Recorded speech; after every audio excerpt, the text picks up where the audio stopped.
Jawahar Nagar police station పరిధిలో ఇటీవల జరిగిన హత్య కేసును జవహర్ నగర్ పోలీసులు ఛేదించారు. హత్యకు గురైన వ్యక్తి బాలాజీ నగర్ కు చెందిన స్వామిగా పోలీసులు గుర్తించారు. స్వామి హత్యకు వివాహేతర సంబంధం, ఆర్థిక కారణాలే కారణమని ప్రాథమిక విచారణ వెల్లడైంది. స్వామి హత్యలో ప్రధాన సూత్రధారులుగా ప్రణయ్, స్వామి భార్య కావ్య, రోహిత్, నగేష్లున్నారు. ప్రణయ్ అనే క్యాబ్ డ్రైవర్ తో స్వామి భార్యకు ఉన్న వివాహేతర సంబంధమే స్వామి హత్యకు కారణంగా తెలుస్తోంది. స్వామి అడ్డు తొలగించుకోవాలని స్వామి భార్య ప్రణయ్లు పక్కా ప్రణాళిక రచించారు. ప్రణయ్ ప్రణాళిక ప్రకారం స్వామిని ఈ నెల 26న తన క్యాబ్ లో ఎక్కించుకొని నిజామాబాద్ తీసుకువెళ్లి అక్కడ మద్యం సేవించారు. అనంతరం వివాహేతర సంబంధం విషయమే ఇరువురి మధ్య వాగ్వాదం జరగడంతో కత్తితో పొడిచి స్వామిని హతమార్చారు. హత్య చేసిన అనంతరం మృతదేహాన్ని కౌకూరులోని అటవీ ప్రాంతానికి తీసుకువచ్చి మృతదేహాన్ని కాల్చివేశారు. సీసీ కెమెరాల ఆధారంగా సాంకేతిక పరిజ్ఞానం ఉపయోగించి హత్య కేసును ఛేదించారు పోలీసులు.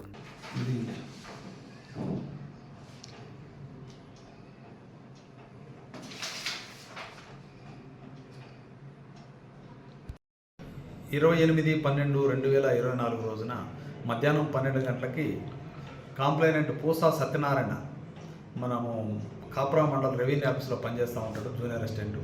ఆయన డ్యూటీల్లో పోతున్నప్పుడు వికలాంగుల కాలనీ అనుకున్నటువంటి ఫారెస్ట్లో ఒక డెడ్ బాడీ 35 నుంచి 40 సంవత్సరాల మధ్య ఉన్నటువంటి మగ వ్యక్తి కాలిపోయి డెడ్ బాడీగా ఉన్నది.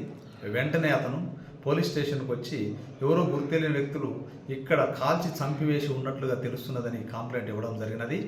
దాని మీద మేము మర్డర్ కేసు రిజిస్టర్ చేయడం, జవహర్ నగర్ పోలీసులు మర్డర్ కేసు రిజిస్టర్ చేయడం జరిగినది.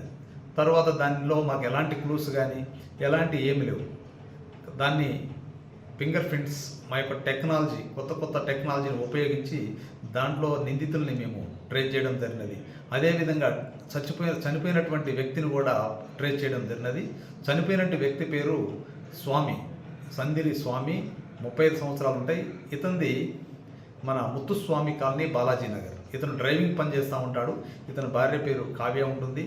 ఈ కావ్య ఎవరైతే ఉంటుందో ఆమె ఇంటి ఎదురుగా ఉన్నటువంటి ప్రణయ్ కుమార్, వాళ్ళిద్దరి మధ్య ఇల్లీగల్ ఇంటిమేసీ ఉంటుంది.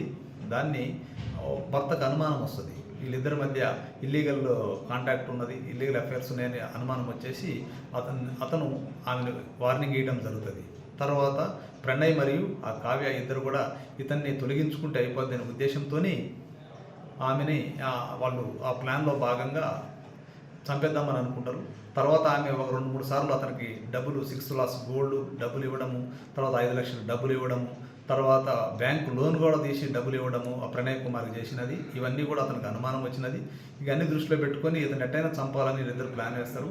ఆ ప్లాన్లో మన నిజామాబాద్ చెందినటువంటి రోహిత్ మరియు బాలాజీ నగర్ చెందినటువంటి నగేష్ వీళ్ళిద్దరూ కూడా సహకరిస్తారు.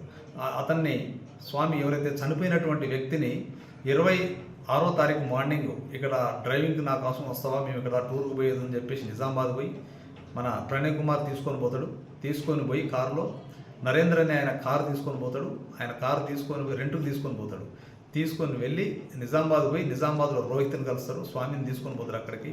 అక్కడ మాధవరం అనే ఒక విలేజ్ ఉంటుంది, అక్కడ ఒక వెంచర్ ఉంటుంది. ఆ వెంచర్లో నైట్ వరకు ఆ 26వ తారీఖు తాగుతారు. తర్వాత అంతకుముందే కొనుక్కున్నటువంటి కత్తును కూడా డిక్కీలో పెట్టుకుంటారు వీళ్ళు. ఆయన నైట్ 11:30 గంటల సమయంలో బాగా తాగి స్వామి డ్రైవర్ సీట్లో ముందు సీట్లో కూర్చొని ఉన్నప్పుడు ఆయన పడుకొని ఉంటాడు. తర్వాత పొద్దున్నే పోదామని చెప్తారు వీళ్ళిద్దరు. వెంటనే వెనక ఒక కత్తి తీసుకొని ప్రణయ్ కుమార్ అతని ఛాతి మీద, తల మీద పొడి చేస్తాడు. అదేవిధంగా రోహిత్ కూడా తల మీద కత్తి మీద. మరిన్ని అప్డేట్స్ కోసం మా ఛానల్ని సబ్స్క్రైబ్ చేయండి.